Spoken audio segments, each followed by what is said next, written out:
Hello बच्चों, मैं हूं आपकी हिंदी टीचर अंजू मैडम और मेरे क्लास में आप सभी बच्चों का हार्दिक स्वागत है। बच्चों, आज मैं आप लोगों के समक्ष कवि बिहारी लाल के एक प्रमुख दोहे को लेकर उपस्थित हूं। कवि बिहारी लाल हिंदी साहित्य के रीतिकाल के एक प्रमुख कवि हैं और उनका प्रमुख ग्रंथ है सतसई, जिसमें लगभग 700 दोहे का संग्रह है। कवि बिहारी के दोहे इतने भावपूर्ण, रसपूर्ण हैं कि पाठक के हृदय में अपना अमिट छाप छोड़ते हैं। इसीलिए इनके दोहे के बारे में कहा जाता है, सतसैया के दोहरे जो नावक के तीर, देखन में छोटन लगे घाव करे गंभीर। और अपार काव्य सौंदर्य, अपार भाव राशि को अपने में समेटे होने के कारण ही कवि बिहारी लाल के दोहे को गागर में सागर कहा जाता है। तो आज मैं जिस दोहा को पढ़ा रही हूँ उसे मैं सबसे पहले पढ़कर आप लोगों को सुनाती हूँ। इसके बाद मैं कठिन शब्द के अर्थ को बताऊंगी, फिर प्रसंग, पंक्ति की व्याख्या और अंत में विशेष की भी चर्चा करूँगी। तो चलिए।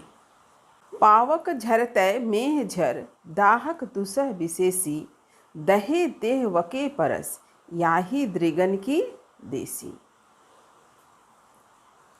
अब चलिए कठिन शब्द के अर्थ देखिए। पावक, पावक कहा जाता है अग्नि को, आग को। झरते माने अग्नि की लपटें, झरते माने पावक का जलना को कहा गया है।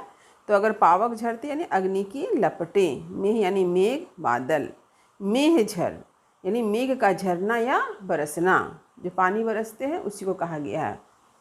दाहक माने जलना, दुसह यानी कठिन, असहनीय, दहे मतलब जलना, देह यानी शरीर, वके माने उसके, परस यानी स्पर्श, यही माने यही, दृगन मतलब आँख, देखी मतलब देखना।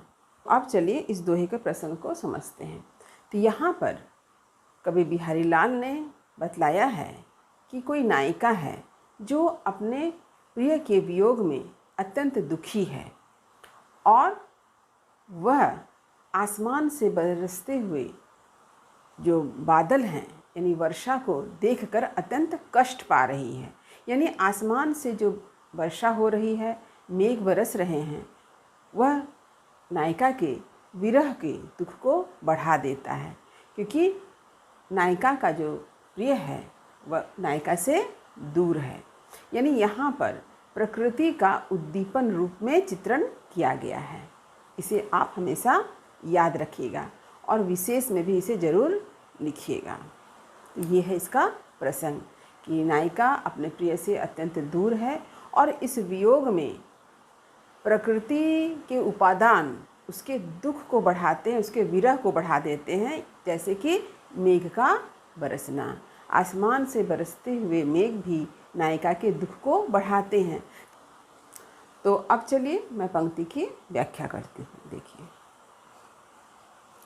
पावक झरते मेह झर, यानी पावक यानी अग्नि, यानी अग्नि की जो वर्षा होती, आग की जो लपटें हैं, उससे ज़्यादा मेह झर माने मेह मतलब बादल, बादल का बरसना, यानी अग्नि की जो वर्षा होती है, अग्नि की जो लपटें होती है, उससे भी ज़्यादा मेह झर यानी बादल की वर्षा यानी मेघ का झरना तो कैसा है?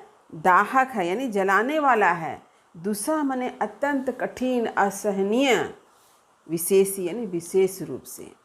यानी नायिका अपनी सखी से कहती है कि प्रिय के वियोग में आसमान से बरसने वाले जो बादल हैं, वर्षा हैं, यह उसके दुख को अत्यंत बढ़ा देते हैं, ये उसके वियोग को बढ़ा देते हैं, ये उसे अत्यंत जला रहे हैं, अत्यंत दुख दे रहे हैं। और ऐसा दुख जो असहनीय है, बहुत ही कठिन है। ये अग्नि की जो लपटें किसी को जलाती है, उससे भी ज़्यादा दुखदाई, असाध्य, असहनीय क्या है? मेघ की वर्षा यानी मेघ का बरसना। ऐसा नायिका को प्रतीत हो रहा है, नायिका ऐसा महसूस कर रही है कि आसमान से जो बादल बरस रहे हैं, ये नायिका के विरह को इस तरह से बढ़ा देता है, नायिका को यह महसूस होता है कि अग्नि की लपटें जो है वो इससे कम दुखदाई है। अग्नि की लपटों से ज़्यादा दुखदाई क्या है? मेघ का बरसना। कैसे? देखिए, दहे दे वह के परस, याही दृगन की देगी। कहते हैं कि दहे दे, यानी दहे माने जलना, देह मतलब शरीर। शरीर जब जलता है, कैसे जलता है? वके परस, यानी आग के स्पर्श में आकर अग्नि क्या करती है? अपने स्पर्श में, यानी अपने नज़दीक जो भी वस्तु होती है उसको जला देती है। तो हमारा शरीर भी अग्नि के स्पर्श से क्या होता है? जल उठता है, जलता है।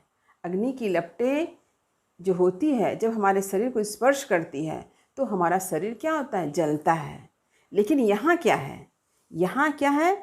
याही दृगन की देखी। लेकिन यहाँ तो आंखें, दृगन माने आंखें, देख रही है। क्या देख रही है? मेघ का बरसना। यहाँ नायिका का कहना है कि उनकी आंखें सिर्फ मेघ का बरसना देख रही है, लेकिन मेघ का बरसना जो है नायिका के हृदय में जो वियोग है, वियोग की आग है, उसको बढ़ा देता है, यानी नायिका को के हृदय को जला देता है।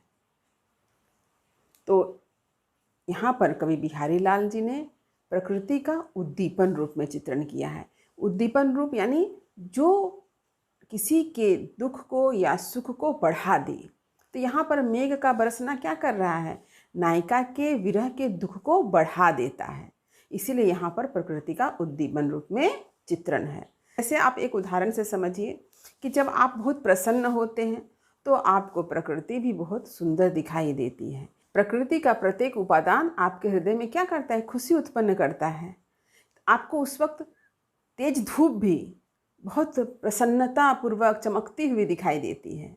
लेकिन यही यदि आपके ऊपर कभी मुसीबत आ जाए तो आपको क्या लगेगा? प्रकृति की हर वस्तु आपके दुख को बढ़ा दे रही है। आपको प्रकृति में हर जगह दुख ही दिखाई देगा। तो दुख आपको क्यों दिखाई दे रहा है? क्योंकि प्राकृतिक उपादान आपके लिए क्या बन चुका है? दुख उत्पन्न करने वाला। उस वक्त अगर वर्षा होगी तो आपको लगेगा ये मेरे दुख को बढ़ा रहा है। लेकिन यदि आप प्रसन्न हैं और तब वर्षा होती है तो आपको लगेगा कि ये आपके प्रसन्नता से झूम कर बरस रहा है। और यदि आप दुखी हैं और उस समय अगर वर्षा होगी तो आपको ऐसा लगेगा कि उसके आपके दुख को और बढ़ा दे रहा है। ऐसे वर्णन को ही प्रकृति का उद्दीपन रूप में वर्णन कहते हैं।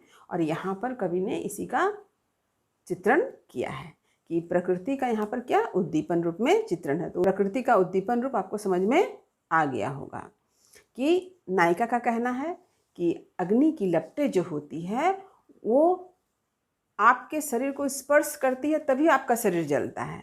लेकिन यहाँ सिर्फ आंखें मेघ का बरसना देख रही है और नायिका का हृदय क्या होता है? जलता है।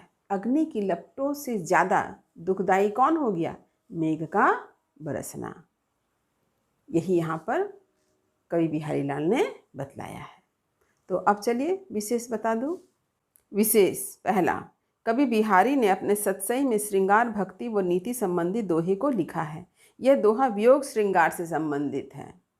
दूसरा, कवि ने नायिका की विरह व्यथा को अभिव्यक्त किया है कि मेघ के झरझर बरसने से नायिका का हृदय विरह के आग में दग्ध हो जाता है, अर्थात विरह बढ़ जाता है। तो आप यहीं पर लिख दीजिएगा कि यहाँ पर कवि बिहारी लाल जी ने प्रकृति का उद्दीपन रूप में चित्रण किया है। इसे आप यहाँ पर जरूर लिख दें। तीसरा, यह एक दोहा छंद है। इसके 4 चरण में से प्रथम व तृतीय में 13-13 मात्राएं तथा द्वितीय व चतुर्थ में 11-11 मात्राएं होती है। दूसरे और चौथे चरण के अंत में क्या होता है? तुक होता है। चौथा देखिए, प्रस्तुत दोहा में विरोधाभास अलंकार है। मेघ के बरसने पर मात्र देखने से ही नायिका का हृदय आग में जल उठता है, अर्थात मेघ की झरतो देखने मात्र से हृदय में आग लगा देती है। तो ये देखिए, मेघ क्या होता है? बादल का बरसना या वर्षा शरीर को ठंडकता प्रदान करती है। लेकिन यहाँ क्या हो रहा है? उल्टा हो रहा है। यहाँ हम लोग देख रहे हैं क्या? मेघ की जो वर्षा है यानी बादल जो बरस रहे हैं उससे नायिका का हृदय जल रहा है। तो हम लोग विरोध देख रहे हैं। तो विरोध आपको समझ में आ गया कैसा विरोध है? जैसे कि मेघ का बरसना किसी के शरीर को, मन को क्या है? ठंडक प्रदान करता है, लेकिन नायिका के हृदय के विरह को बढ़ा दे रहा है। यहाँ उल्टा देख रहे हैं, विरोध हो रहा है। इसीलिए यहाँ पर विरोधाभास अलंकार है। तो विरोधाभास अलंकार किसे कहते हैं देख लीजिए। जहाँ वास्तविक विरोध ना होकर केवल विरोध का आभास हो वहाँ विरोधाभास अलंकार होता है। पांचवा देखिए, काव्य भाषा मधुर ब्रज भाषा है। और छठा, कम शब्दों में अधिक और सारगर्भित अर्थ के कथन से यह प्रमाणित होता है कि यह दोहा गागर में सागर की उक्ति को साबित करते हैं, यानी प्रमाणित करते हैं।